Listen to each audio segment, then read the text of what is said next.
Assalamualaikum ayah bunda, semoga sehat selalu. Para ibu-ibu menyerbu masuk, berteriak menghujat Harum dan ibunya. Kalimat menghina dan kasar terucap dari mulut mereka. Aku fokus kepada Mas Gilang. Kembaliin perhiasanku. Teriakku langsung merogoh seluruh saku kemeja dan celananya.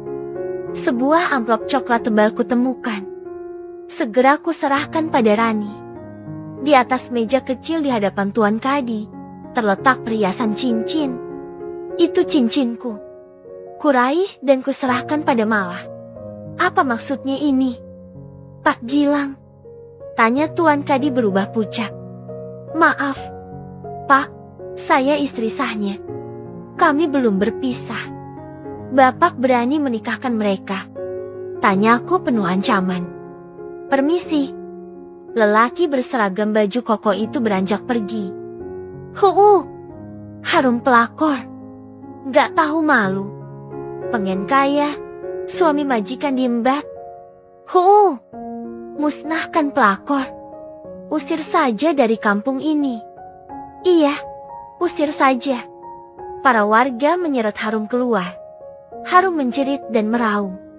Ibunya mencoba menghalangi. Dia ikut diseret juga. Lepaskan! Teriak Mas Yanto dengan suara menggelegar. Suasana hiruk pikuk.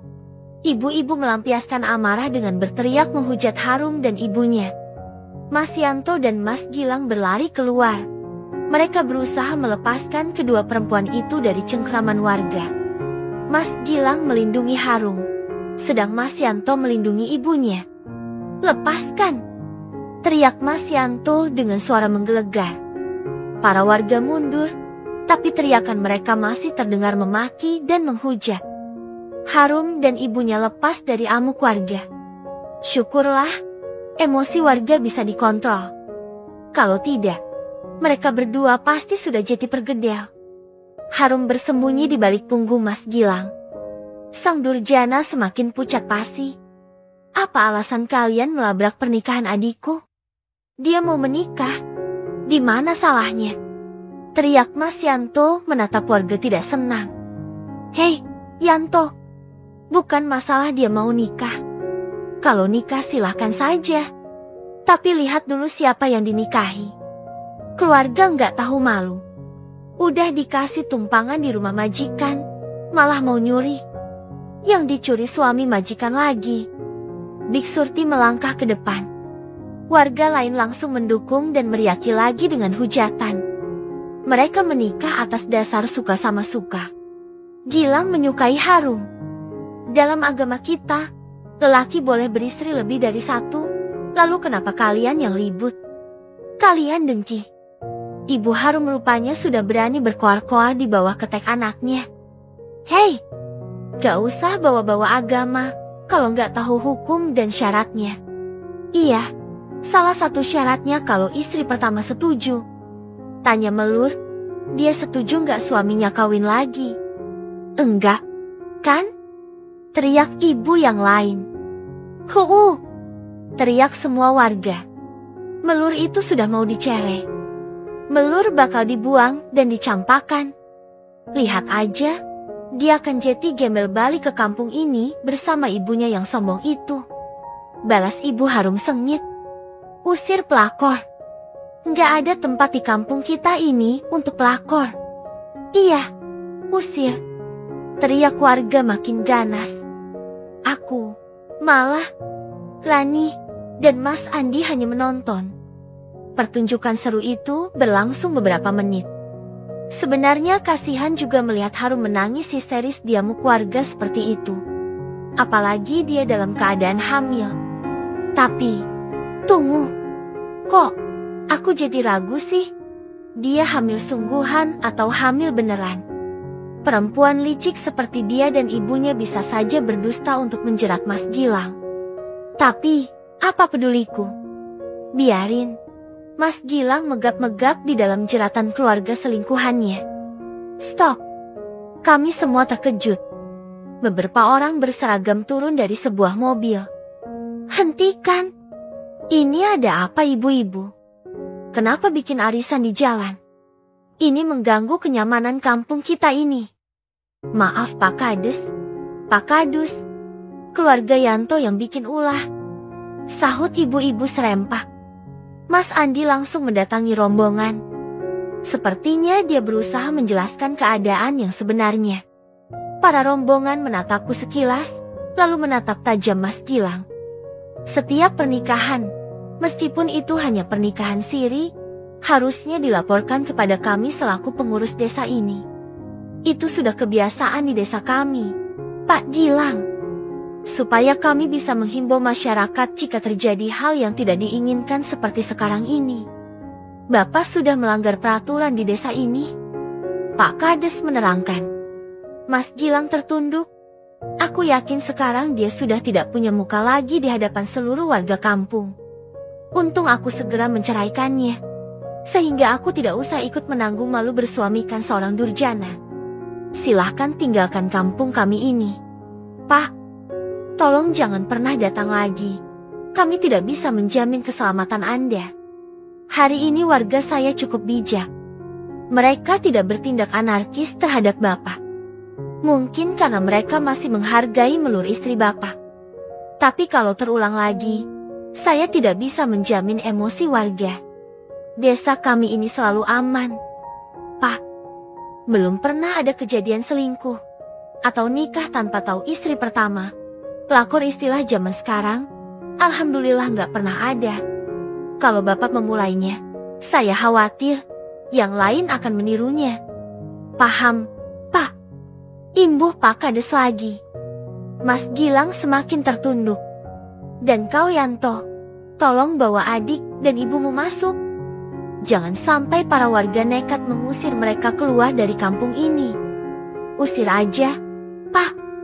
Kami nggak mau ada pelakor di desa ini. Nanti suami kami pula yang digodanya. Iya, Pak. Usir. Usir. Teriakan para warga membahana. Tapi suara Pak Kades terdengar sangat berharisma. Mereka langsung tenang setelah sang Kades mengangkat tangan menyuruh tenang. Tenang ibu-ibu. Jangan langsung usir. Kita beri dia kesempatan sekali lagi. Kasihan, mereka baru saja diusir dari rumahnya sendiri. Sekarang kita usir lagi dari kampung ini. Di mana hati nurani kita? Biarlah kita beri kesempatan sekali lagi. Setuju, kan ibu-ibu? Sekarang ayo bubar. Para warga satu persatu membubarkan diri. Raut kecewa tergambar dari wajah dan gerutu mereka. Kenapa yang marah cuma emak-emak? Iya, bapak-bapak kok tenang-tenang aja? Tanya Rani berbisik. Karena emak-emak yang gak mau suaminya dicuri.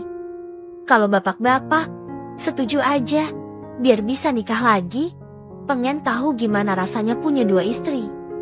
Sahut Mas Andi juga berbisik. Kami terkekeh sambil menutup mulut. Rani melotot. Dicubitnya pinggang kekasihnya dengan gemas. Setelah warga bubar, Mas Andi langsung mengucapkan terima kasih kepada rombongan Kades dan permisi balik lagi ke kota. Mas Yanto memapah ibunya masuk ke dalam rumah. Mas Gilang berbuat yang sama pada calon istri barunya. Aku bergerak cepat. Kutarik lengannya dengan kasar. Tubuh harum terhempas ke tanah. Mas Yanto dan ibunya berbalik. Melur, jangan kasar. Kamu semakin kurang ajar. Teriak ibunya mengejar. Maaf. Saya hanya menarik tangan suami saya. Ucapku tersenyum puas. Kau pikir ini sudah selesai? Kau pikir kami akan diam dengan penghinaan yang telah kau lakukan ini? Oh, masih mau lanjut? Silahkan Maudaku sayang. Tapi aku mau pinjam suamiku sebentar, ya. Dia sudah mencuri maharku. Cincinnya masih aku dapat. Sih, tapi kalung, gelang dan antingnya mana? Pergi kau dari sini. Pergi. Tangan perempuan itu melayang. Sebuah tamparan hampir saja mendarat di pipiku. Jangan, Bu. Teriak Mas Yanto melindungiku. Aku pura-pura takut dan bersembunyi di balik punggungnya. Mas, Mak udah mau mukul aku? Sergahku manja. masih bersandiwara. Tenang, Mel.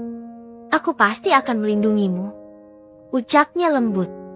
Malah, Rani dan Mas Andi senyum-senyum menahan geli. Mas, kamu? Ya, teriak seorang perempuan yang sedari tadi hanya menonton dari teras rumah Mas Yanto. Perempuan itu menghampiri dengan wajah merah padam. Kau bilang kau sudah gak suka lagi sama Melur. Nyatanya kau masih ada hati sama dia. Kau tega membela dia dan melawan ibumu sendiri. Bukan begitu, Nick. Aku cuma gak mau nambah masalah baru. Mas Yanto memegang bahu perempuan itu. Aku gak percaya. Kau masih suka sama Melur. Kau sama saja dengan adik dan ibumu. Kalian sudah bikin aku malu. Keluargaku juga malu punya besan seperti ibumu. Aku coba sabar, ya. Kamu juga rupanya sama. Sekarang kalian pergi dari rumahku. Bawa adik dan ibumu. Wow, ternyata itu istrinya. Dia tahu suaminya pernah suka sama aku. Sempurna. Mas, mana semua perhiasanku? Tukasku kembali fokus ke tujuan utama mendekati Mas Gilang. Nanti aku ganti. Sekarang kau pulang sana. Tunggu di rumah. Aku gak akan tinggal diam setelah kekacauan yang kau buat ini. Ancamnya menatapku tajam. Aku mau sekarang. Cepat. Urusan nanti. Aku siap. Kau pikir aku takut dengan ancamanmu? Kembalikan semua maharku. Itu uang yang di amplop tadi. Sudah kau ambil, kan? Teriaknya. Kau jual. Kemana kau jual? Ayo cepat kita tebus. Aku mau maharku kembali. Sudahlah. Aku mau menolong Harum dan keluarganya dulu. Lihat istri Yanto malah ngusir mereka. Mau tinggal di mana mereka sekarang? Coba. Selesaikan dulu urusanmu dengan Melur. Baru kau urus calon istri barumu. Bro. Mas Andi menarik kerak ke meja Mas Gilang. Siapa kau ikut campur? Balas Mas Gilang geram. Kau selesaikan sekarang atau jumpa di kantor polisi kita. Kau bisa kena pasal berlapis. Aku orang hukum. Papaku pengacara nomor 1. Perlu kasus ini diperkarakan. Hah? Ancam Mas Andi makin kencang mencengkram lehernya. Mas Gilang terlihat keder. Terpaksa dia ikut saat Mas Andi menyeretnya masuk mobil. Kembalikan uang itu kepada pemilik toko di mana kau jual perhiasan Melur. Malah, kau ikut Melur naik mobil Gilang. Aku dan Rani mengikuti dari belakang pakai mobil Melur. Perintah Mas Andi. Aku dan Mala langsung bergerak masuk mobil. Mas Gilang melajukan mobilnya dengan terpaksa. Yanto, istrinya, ibunya, dan Harum hanya menatap dengan tatapan nanar. Kamu keterlaluan, Mel. Hebat banget bawa pasukan segala. Awas kau. Gerutu Mas Gilang sambil menyetir. Gak usah ngancam-ngancam, Mas. Melur tidak sendiri. Kami akan selalu ada untuknya. Tukas malah membelaku. Gak usah ikut campur. Kau orang luar. Hardik Mas Gilang menatap Mala tajam. Siap. Aku memang orang luar. Tapi kami orang terdekat Melur. Kami sudah berkomitmen. Tidak akan pernah kecolongan lagi. Seperti kejadian setahun yang lalu, Sake memisahkan Melur dengan Mas Reno. Apa maksudmu? Mala tersenyum kalem. Apa maksudmu? Teriak Mas Gilang lagi. Sepertinya dia merasa dipermainkan. Mas Reno sudah menceritakan segalanya. Dia juga sudah tahu prahara yang dialami oleh kekasih tercintanya. Ucap Mala tersenyum sinis. Reno? Ya, orang yang telah kau hancurkan. Orang yang telah kau jerat dengan barang haram. Dia masih waras. Sergah Mas Gilang seperti berbisik. Wow, berarti kau sengaja membuatnya tidak waras. Info baru ini. Tukas Mala. Gak usah ikut campur. Ancamnya lagi. Mala terkekeh. Mas Gilang terlihat gelisah. Aku hanya diam. Aku bingung dengan semua ucapan Mala. Tapi aku belum boleh berbicara. Aku tidak mau menambah masalah dulu. Setengah jam, kami sampai di kota kecamatan. Mas Gilang menghentikan mobil di depan sebuah toko perhiasan. Mas Andi ikut pemarkiran mobil di belakang mobilnya. Kami mengikuti Mas Gilang menuju toko. Setelah berusaha menjelaskan, sepertinya pemilik toko memaklumi, tapi tetap dia meminta ganti rugi. Mas Andi menyetujui. Uang dalam amplop coklat kami serahkan, ditambah 1 juta dari dompet Mas Andi sebagai ganti rugi pemilik toko. Perhiasanku dikembalikan dalam keadaan utuh. Kau berhutang 1 juta kepada Mas Andi, tegasku sambil berlalu. Kami berempat masuk ke dalam mobilku, sedang Mas Gilang masih melongo di emper toko. Mel, beneran itu semua mahar nikahmu? Coba periksa bagus-bagus sekali lagi, sebelum meninggalkan tempat ini. Usul Mala setelah mobil mulai distarter oleh Mas Andi. Iya, benar. Periksa dengan teliti. Rani menimpali. Aku menurut. Kubuka bungkusan plastik berwarna hitam, lalu menelitinya satu persatu. Kalung, gelang, anting, semuanya benar milikku. Ini cincin tadi. Rani menyodorkan sebuah cincin yang tadi sempat kutitipkan saat melabrak pernikahan Mas Gilang. Yang ini gak ikut dijualnya, sepertinya. Tukas Rani. Iya, cincin itu untuk bayar mahar si pelakor. Pelakor kalau dinikahi minta mahar juga rupanya. Hehehehe. Cetus malah mengundang gelak tawa pasukanku. Pasukan anti pelakor. Oke, genap.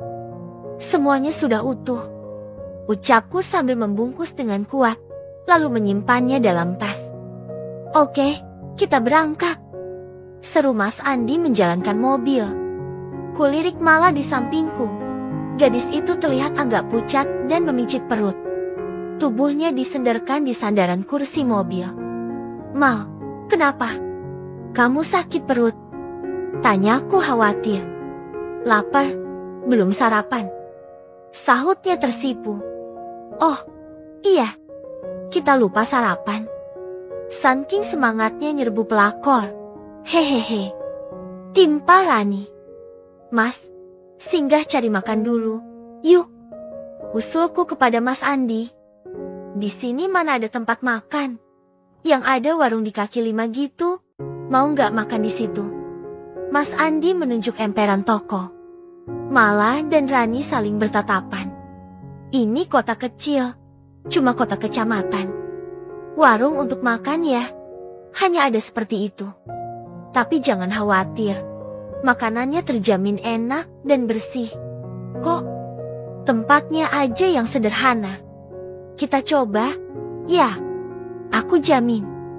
Kataku meyakinkan mereka. Oke, kita coba. Mas Andi menepikan mobil di depan sebuah warung sederhana. Segera kami bergerak turun dan meneliti makanan yang ditata di dalam etalase. Setelah memesan sesuai selera masing-masing, kami duduk di bangku papan tepat menghadap ke jalan raya. Syukurlah teman-temanku bisa menikmati makanannya. Masakan sederhana, di warung sederhana di kota kecamatan dekat kampungku. Usai bersantap, kami kembali masuk mobil untuk melanjutkan perjalanan pulang. Saat mobil mulai bergerak, tiba-tiba mataku menangkap sebuah motor melintas. Jantungku berdegup tidak tenang. Seorang pengendara membonceng 2 orang perempuan. Aku seperti mengenal mereka. Putar balik, Mas. Cepat. Perintahku mengagetkan semuanya. Kenapa?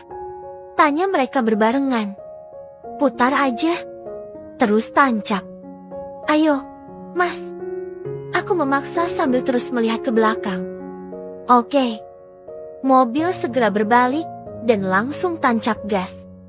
Beruntunglah jalan raya tidak padat kendaraan. Motor tadi dapat kami kejar.